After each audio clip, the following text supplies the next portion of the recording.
So,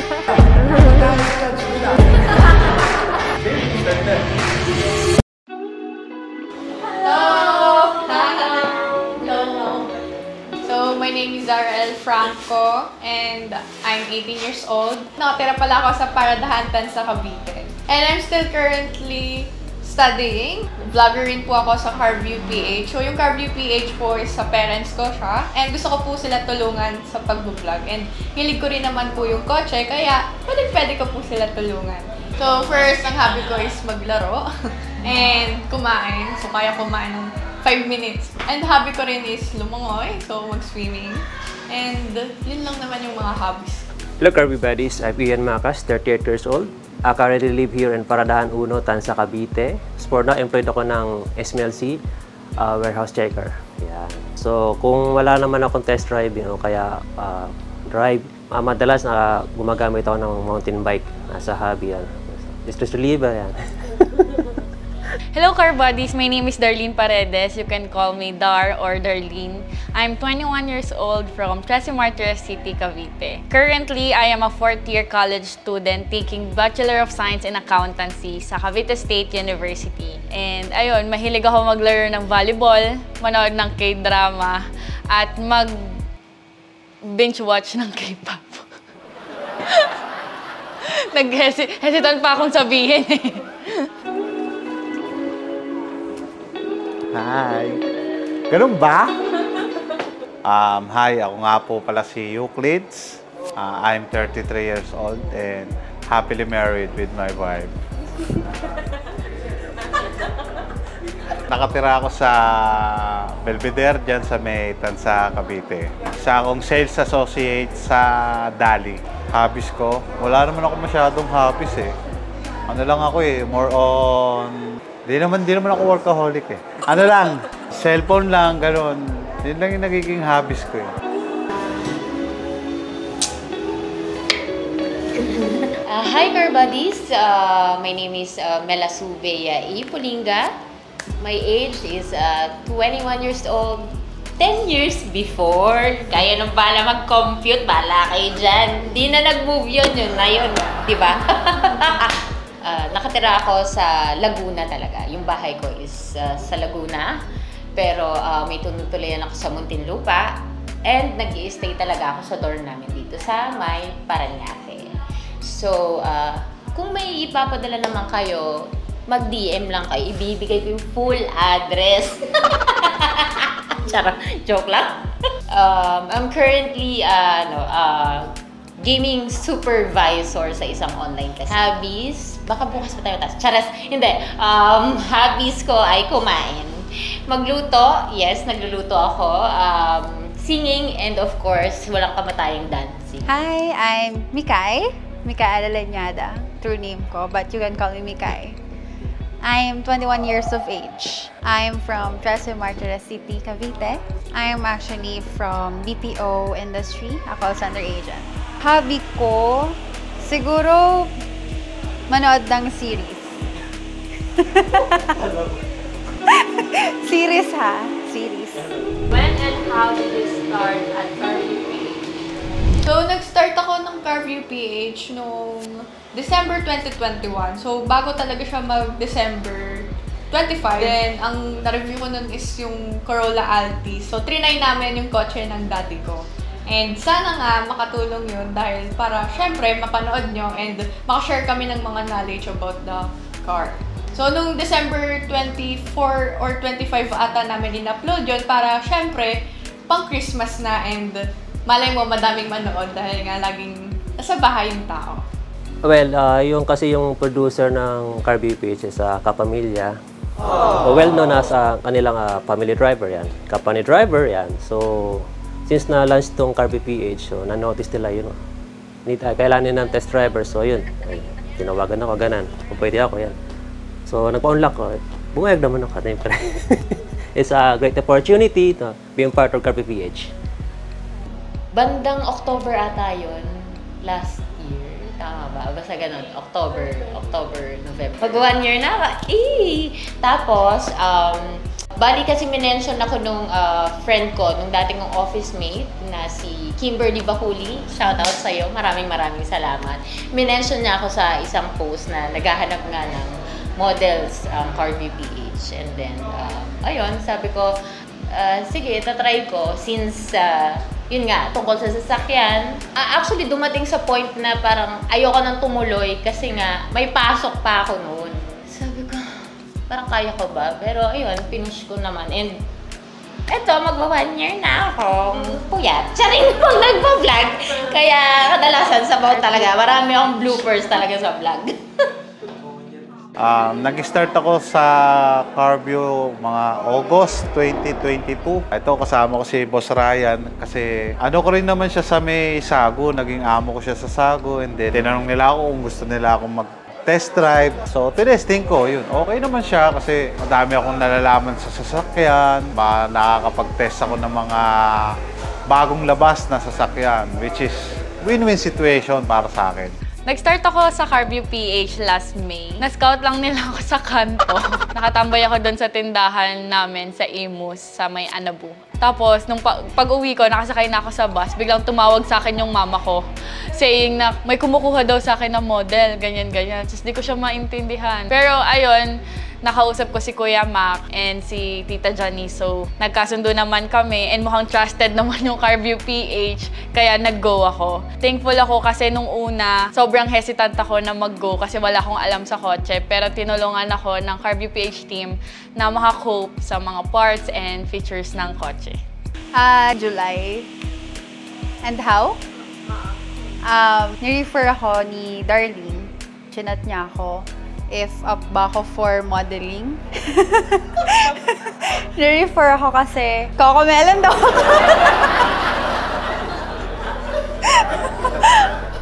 So yun. Nag-start na ako as one of your Carview PH angels. How is working with Carview PH? Well, sa una, siyempre excited, masaya. Yan. Tapos, bawat hosting ko sa Carview PH, laging masaya. Una pa lang talaga, syempre nag-observe ako kung okay ba yung mga kasama ko. Kasi hindi naman ako magtatagal kung hindi okay, no? I don't know kung paano ko siya ipuput sa words. Kasi kapag nag-work ako, it doesn't feel like working. Masaya kasi kaming nag-work kasama ang isa't isa. Napaka-alwal magtrabaho sa kanila kasi magkumpare naman kami ni Boss Rai, ni Paring Mac, and then sa mga kasama ko sa Carview Buddies. Carview Angels natin na madali naman silang pakisamahan. Kumbaga, family nga ang turingan namin. Kumbaga, sabi nga ni Dominic, we are family. So, una pa lang talagang yung warmth ng pag-welcome nila, talagang parang pamilya talaga. Kaya nga, yung unang hashtag ko pa lang parang Carview PH family. Ganon. Kasi nga, ganon yung samahan na nakita ko sa kanila. Siyempre, medyo may katagalan na rin ako. So, may mga nangyari ng mga issue and all na napatunayan ko na talagang si Carview PH, yung management ng Carview PH is fair and just. Hindi porket whatsoever na maraming ganyan-gantong followers, hindi sila nag-side doon. Ano sila, kung mali ka talaga. Ganun sila trumabaho. Well, my working with them, super goods naman yung pagtatrabaho with them. Ako yung pinakabata dito sa Carview PH, so parang pantay-pantay lang kami kasi pare-parehas naman kami nagtatrabaho and sobrang bait naman ng mga bawat nag-work doon. So, nakaka-enjoy pa din naman mag-vlog. Actually, super enjoy. Wala na akong masabi. Super enjoy. What part of your work is your favorite? Siyempre, test drive. Of course, yung test drive. Yung mag-test drive kasi Nakakapag-try tayo ng mga bagong features ng sasakyan. feel ko talaga yung sasakyan na bukod sa reviews, so kailangan mo talaga siyang i-test. Sports mode! Tinatanong pa ba yun? Pero bukod doon, gusto ko rin talaga yung history. Ewan ako, F na F ko lang yung parang pagiging ko doon. Ate Kimi! Ayun. Well, ang favorite part ko siguro sa pag-work is yung pagre-review na talaga mismo. Kasi syempre, the more you have knowledge, the more you can share and mas improving talaga and mga nanonood sa'yo, maa-amaze. And syempre, favorite ko rin part ng work is yung mas nakikilala ko yung ibang tao na hindi mo naman pala akalain na makikilala mo sila. Salamat din sa mga viewers dahil sa inyo, nagtutuloy-tuloy yung pag-vlog. Siguro yung lunch. Charot. Yung kasi wala akong alam talaga dati sa kotse. So, ang dami kong learnings. Sumasakay lang ako dati. Ngayon, nag-walk around na ako ng parts. So, dati di ko alam pati yung glove box. Pinapakuha ko ng TL ko dati ng band-aid sa glove box. Nakatitig lang ako sa kotse niya. Ngayon, alam ko na. Natatawag ko pang spacious yung glove box. Na-expand ng work na to yung knowledge ko sa mga kotse. And bukod doon sa pakikisama sa ibang tao. At saka yung kapag kumakain kami, palagi, ang sabay-sabay. This is my favorite part of the vlog. What is your favorite car that you review? Siguro I can say Almera kasi yun yung first. Tapos maganda yung features niya. Ngayon, yung Fortuner. Yung best friend ko, ganun yung kotse nila. Tapos parang gusto ko din ng Fortuner. Parang dream car ko din siya before. So, yun yung gusto ko ngayon. Pero hindi na yun yung dream car ko. Hindi ko na lang sasabihin kung ano. Suspense. So, tatlo talaga yun eh. May pinagpipilian ako. First, yung una talaga is yung mga pickup truck. So, then second, yung sa M-Grand. So, sa dami namin na-review, na ano na yung attention ko doon, parang na-mesmerize yung mata ko. Then, yung third, yung parang Nissan Patrol dahil napapawaw ako. Pero, kung pinaka-favorite, still M-Grand pa din. Alam niyo naman, umpisa pa lang kahit di ko pa ni-review yung Fortuner talaga ako talaga gusto ko. Pero, may na-review kaming yung Nissan Terra. Parang medyo napaisip ako doon ng bigla, pero wala, napaisip lang. Wala pa rin naman budget, anong gagawin natin? Wala lang, ayun. Fortuner pa rin talaga, pero kumbaga parang kung may budget tayo ng mas ano-ano pa. As you notice, yung mga previous naming videos, mapapansin mo doon yung 2019 Ford Ranger XLT. Yan yung first time ko mag-drive ng pickup truck. So yun, patapat pa na Ford Ranger. Tapos wala yung limit kung saan kami pwedeng dalhin yung unit na yan. Courtesy kay Mang Boy.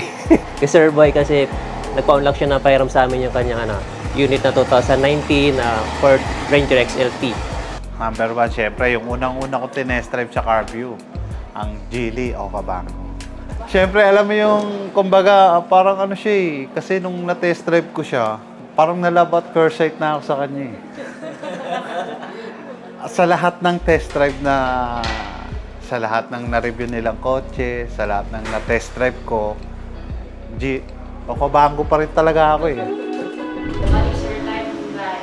Compare it to a car lang.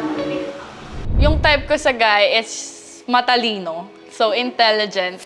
So, kung i-compare ko siya sa kotse, siguro yung Almera. Kasi, di ba, merong Nissan Intelligent Mobility. So, ayun. Kaya, yun. Dapat matalino, may substance. Gusto ko yung mga ganun. I like intelligent men. Sexy. That's sexy for me. Kasi yung type of guy ko is, alam mo yun, bulky. Malaki! So, sa car, siguro, I can say na pick up siya. Para buhat na buhat. Ganun. So, gusto ko siguro yung type ng guy na parang M-Grand na may halong mga pickup truck. So, like, gusto ko yung elegante, gusto ko rin yung parang malakas, and syempre gusto ko yung malinis, and may takot sa Diyos. Ano ba yun? Baka may issue ako dito Kasi ang dami. Ang dami. Iba-iba yung body choose, di ba? Charot, joke lang. Ano ba? Gusto ko kasi yung, siyempre, lalaking-lalaki, yung Bruce ko. So, kung i-compare ko yung sasakyan sa lalaki, Raptor. Diba? Ganun gusto ko. Pick up. Raptor. Yun.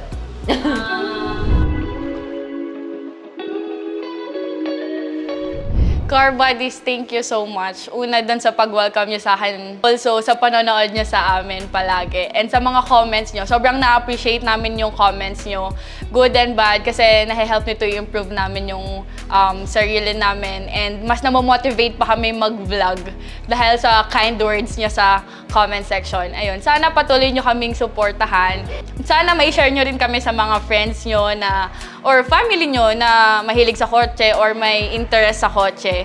And huwag kayong magsasawa na suportahan kami. Dito lang kami palagi, basta nandyan lang kayo. Ayan lang guys, thank you so much.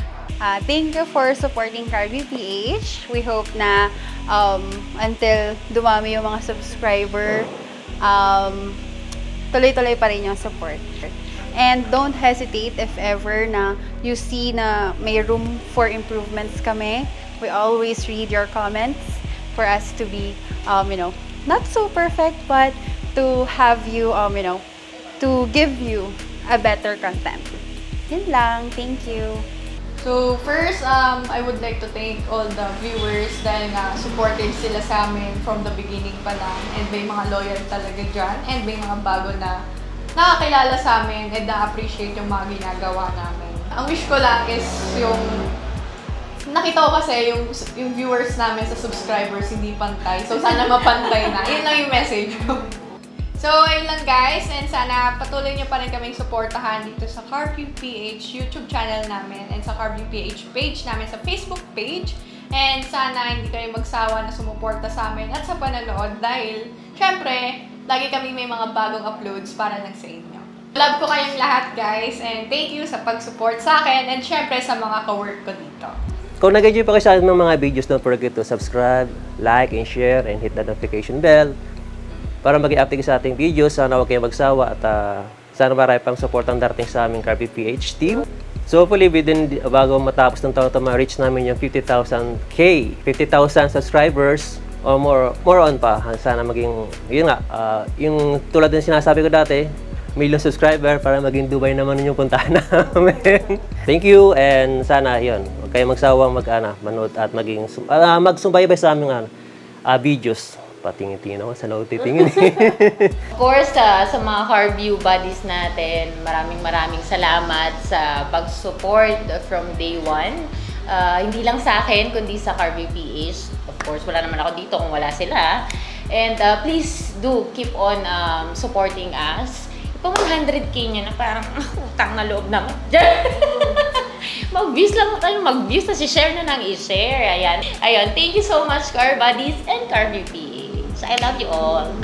Sa mga viewers po natin, sa lahat ng sumusuporta kay CarView PH simula pa umpisa, maraming salamat po. At sa mga magiging bagong viewers po namin, naway mag-enjoy po kayo kakapanood dito sa CarView PH at huwag po kalimutan i-subscribe, like, and share. Sana'y marami pa tayong test drive at car review na pagsamahan. And sa mga supporters po and followers po ni CarView PH, maraming salamat po sa inyo. Kung hindi dahil sa inyo, wala kami rito. Yun lamang po at maraming salamat.